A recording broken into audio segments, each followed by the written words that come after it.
নমস্কাৰ এনিভাৰ 24 লৈ স্বাগতম জনাই আজি এক চমু সাক্ষাৎকাৰলৈ সকলোলৈ স্বাগতম জনাইছো হয় নগা লোকসভা সমষ্টিৰ যেহেতুকে 2024 চনৰ লোকসভা সমষ্টিৰ কাছ চাপি যায় ঠিক সমান্তৰালভাৱে নগা লোকসভা সমষ্টি দেখা গৈছে যে কংগ্ৰেছ বিজেপি আৰু ইডিএফ দলৰ নগা লোকসভাত হ'ব ত্ৰিকোণীয়া যুঁজ আৰু এই নগা লোকসভা সমষ্টিৰ কাৰণে ৰাজনৈতিক দলসমূহ দেখা গৈছে যে তৎপৰ হোৱা পৰিলক্ষিত হৈছে ঠিক সমান্তৰালভাৱে আজি আমাৰ লগত আছে ইডিএফ দলৰ নগাঁও লোকসভা সমষ্টিৰ মনোনীত প্ৰাৰ্থী তেওঁৰ লগত কিছু কথা জানিবলৈ চেষ্টা কৰিম আমাৰ প্ৰশ্ন আছে হয় আপোনালৈ এনিভাৰ 24 পৰা প্ৰথমতে স্বাগতম জনাইছো হয় পোনপটীয়াভাৱে আমাৰ প্ৰথমটো প্ৰশ্ন হৈছে যে নগাঁও লোকসভা সমষ্টিৰ 2024 চনৰ ইডিএফ দলৰ মূল ইছ্যু কি হ'ব আমাৰ ইছ্যু হ'ব নগাঁও লোকসভা সমষ্টিৰ অধিকাংশ লোক ধৰ্মীয় সংখ্যালঘু আৰু এই ধৰ্মীয় সংখ্যালঘু লোকসকলৰ তেওঁলোকৰ নিৰাপত্তা নাগৰিকত্বৰ আৰু স্থায়িত্বৰ প্ৰশ্নটো সৰ্বপ্ৰথম কাৰণ এই লোকসকলক সদায় মানে কেতিয়াবা ডি ভোটাৰ কেতিয়াবা সন্দেহজনক নাগৰিক কেতিয়াবা এনআৰচিৰ নামত কেতিয়াবা ফৰেনাৰ্ছ ট্ৰাইব্যুনেল বা এনেকুৱা বিভিন্ন সময়ত হাৰাশাস্তি কৰা হয় গতিকে এই লোকসকলৰ তেওঁলোক যাতে নাগৰিকত্বৰ নামত হাৰাশাস্তি নহয় এইটো এটা ডাঙৰ ইছ্যু আছে কিন্তু ইয়াত ভৌগোলিকভাৱে ইয়াত গৰাখহনীয়া ইতিমধ্যে শতাধিক গাঁও এই লোকসভা সমষ্টিৰ ইয়াৰ পৰা বিলুপ্ত হৈছে নদীৰ বুকুত বিলীন হৈছে গৰাখহনীয়া সমস্যাৰ স্থায়ী সমাধান আৰু যিমান লোক গৰাখহনীয়া আক্ৰান্ত তেওঁলোকৰ পুনৰ সংস্থাপন তাৰ লগতে নগাঁও লোকসভা সমষ্টিত এটা ইউনিভাৰ্চিটি নাই বা ইয়াত মেডিকেল কলেজ এটা হৈ আছে যদিও চালুকীয়া আৰু শোণিতপুৰ দৰং জিলাৰ লগত মৰিগাঁও জিলাৰ কোনো ব্ৰহ্মপুত্ৰ নদীৰ ওপৰত দলং নাই বা তাত নদীৰ যাতায়াতৰ ইয়াত এটা জাহাজ ঘাট পৰ্যন্ত নাই তাৰপিছত ইয়াত চৰ চাপৰি লোকৰ তেওঁলোকৰ মাটিৰ পট্টাৰ কথা আছে আৰু নগাঁও লোকসভা সমষ্টিৰ অন্যান্য কিছু এলেকাভেদে ভিন্ন ভিন্ন সমস্যা অভাৱ ৰাজ্যৰ আছে এইবিলাক হ'ব আমাৰ মুখ্য ইছ্যু দ্বিতীয় প্ৰশ্নটো হ'ব যে এই ইডিএফ দলৰ যেটো ইছ্যু তেওঁ কৈছে অলৰেডি কিন্তু বিজেপি হিন্দুত্ববাদ আৰু উন্নয়নমূলক যি স্লোগান ৰোধ কৰিবলৈ ইডিএফ দলৰ কি মূল অস্ত্ৰ কি হ'ব কি বুলি ক'ব আমাৰ কথাটো হ'ল বৰ্তমান ইডিএফ দলক প্ৰতিহত কৰাৰ কাৰণে বিজেপি দলক প্ৰতিহত কৰাৰ কাৰণে বৰ্তমান ইডিএফ দলেই অসমৰ একমাত্ৰ দল কাৰণ কংগ্ৰেছ দল ইতিমধ্যে বিজেপিৰ লগত বিলীন হৈ গৈছে আৰু অন্যান্য সকলো দলবিলাকে আমি দেখিছো নেগুৰ পেলাইছে বা বিজেপিৰ জনবিৰোধী কাম কাজৰ প্ৰতিবাদ কৰাৰ কোনো দল বৰ্তমান তেওঁলোক পক্ষপাতী নহয় ৰহস্যজনক কাৰণত সকলো নিমাত গতিকে ইডিএফ দলে আমি সদনৰ ভিতৰে বাহিৰে পাৰ্লিয়ামেণ্টত বা এছেম্বলিত আমি তীব্ৰ প্ৰতিবাদ কৰি আছো আৰু কৰি যাম আৰু আমাৰ কথা হ'ল যে অসমত অসমীয়া জাতীয়তাবাদ সুৰক্ষিত হ'ব লাগিব অসমীয়া ভাষা সংস্কৃতি অসমীয়াৰ ইয়াত কোনো উগ্ৰ হিন্দুত্ববাদৰ গেৰুৱা ৰখন হানি অসমৰ অসমীয়া জাতিসত্তা আৰু অসমীয়া জাতীয়তাবাদ অসমীয়া ভাষা সংস্কৃতিক ইয়াত নিষ্পেষিত কৰাটো নচলিব অসমীয়াৰ অসমত অসমীয়া জাতীয়তাবাদ থাকিব লাগিব এটা আমাৰ মন্তব্য হয় আমাৰ আমিনুল ইছলাম ডাঙৰীয়ালৈ তৃতীয়টো প্ৰশ্ন হ'ব যে যেহেতুকে নগাঁৱৰ পৰা প্ৰদ্যুৎ বৰদলৈ আউট কৰি গৌৰৱ গগৈ প্ৰাৰ্থিত্ব পাবে বুলি এক প্ৰকাৰ নিশ্চিত হৈ পৰিছে এই ক্ষেত্ৰত আমিনুল ইছলাম ডাঙৰীয়াৰ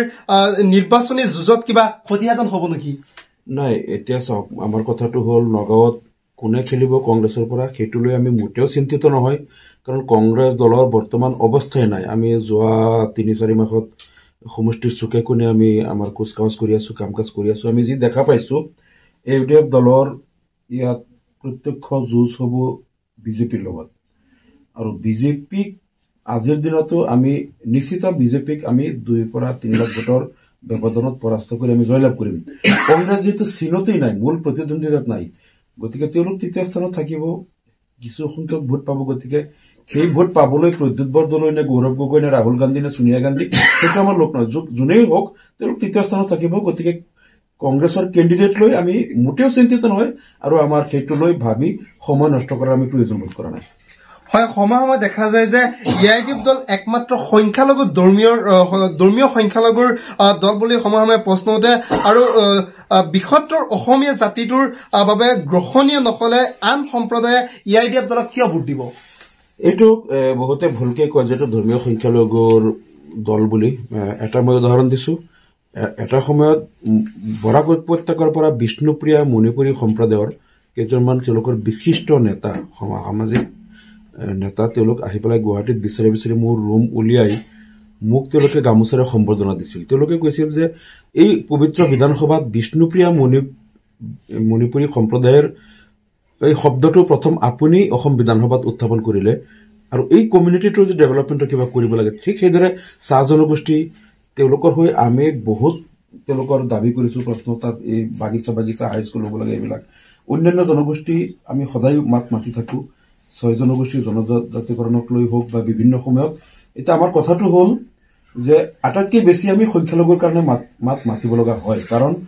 এই উচ্ছেদেই হওক কেতিয়াবা নাগৰিকত্বৰ নামত ডিভোটাৰৰ নামত নদীৰ গৰাখহনীয়াৰ নামত বাৰে বাৰে এই জনগোষ্ঠীৰ লোকসকল আক্ৰান্ত হয় নহলে নিৰ্যাতিত হয় গতিকে যেতিয়া আমি যেহেতু নিৰ্যাতিত নিষ্পেষিত মানুহৰ পক্ষত আমি মাতো আৰু আটাইতকৈ বেছি আক্ৰান্ত নিৰ্যাতিত সংখ্যালঘু মানুহ হয় গতিকে তেওঁলোকৰ পক্ষত মাতাটো আমাৰ বেছি হয় অন্য জনগোষ্ঠীও কেতিয়াবা ক'ৰবাত যদি তেওঁলোকৰ কিবা হেৰি হয় মানে তেওঁলোক নিৰ্যাতিত হয় বা কিবা কাৰণ ডিপ্ৰাইভ হয় আমি মাতো আগতে মাতিছোঁ তাৰ বহুত উদাহৰণ আছে হয় শেষৰটো প্ৰশ্ন হৈছে আমিনুল ইছলাম দিং সমষ্টিৰ বিধায়ক তথা নগাঁও লোকসভা সমষ্টিৰ প্ৰাৰ্থিত্ব আগবঢ়াব আমিনুল ইছলামে আৰু শেষৰটো প্ৰশ্ন হৈছে যিহেতুকে নগাঁও লোকসভা সমষ্টিৰ পুনৰ নিৰ্ধাৰণ হোৱাৰ পিছত সংসদীয় যি সমষ্টি এই সমষ্টি দেখা গৈছে যে সংখ্যালঘুৰ যি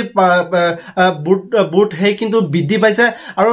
8টাকৈ যি বিধানসভা সমষ্টি একলগ হৈছে সেই একলগ হোৱাৰ পিছত দেখা গৈছে যে EIDF কিন্তু ব্যাপকভাৱে প্ৰচাৰ অভিযান অব্যাহত ৰাখিছে কিন্তু এতিয়া শেহতীয়া প্ৰশ্ন হৈছে যে যেহেতুকে সংখ্যালঘু বেছি নগদ আছে এক প্ৰকাৰ ক'ব লাগে 60% সংখ্যালঘু মানুহৰ বুথ আছে আৰু 40% ক'বলৈ গ'লে হিন্দু ভোটাৰ আছে কিন্তু এই ক্ষেত্ৰত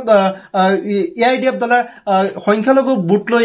ৰাজনীতি কৰিব বুলি প্ৰশ্ন উত্থাপিত হয় কিন্তু EIDF দলৰ এই সমষ্টি পুনৰ নিৰ্ধাৰণ হোৱাত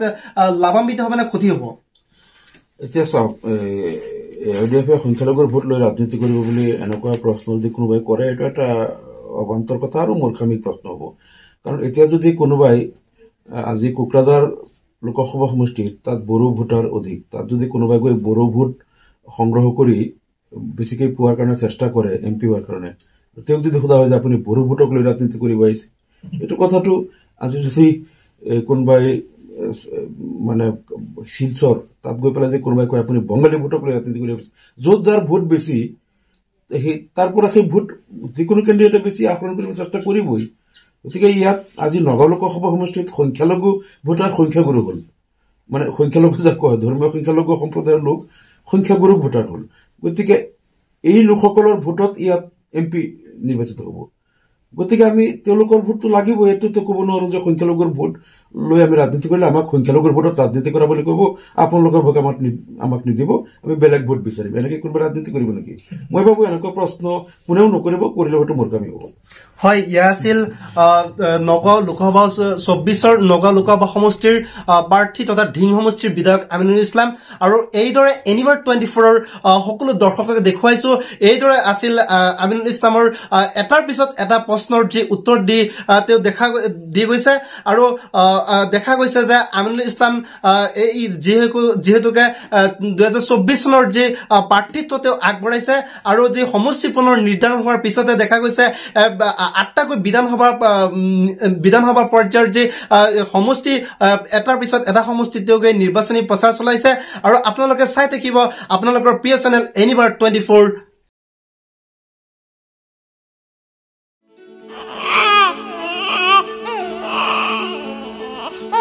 অভিনন্দন আপোনাৰ এজনী ছোৱালী জন্ম হৈছে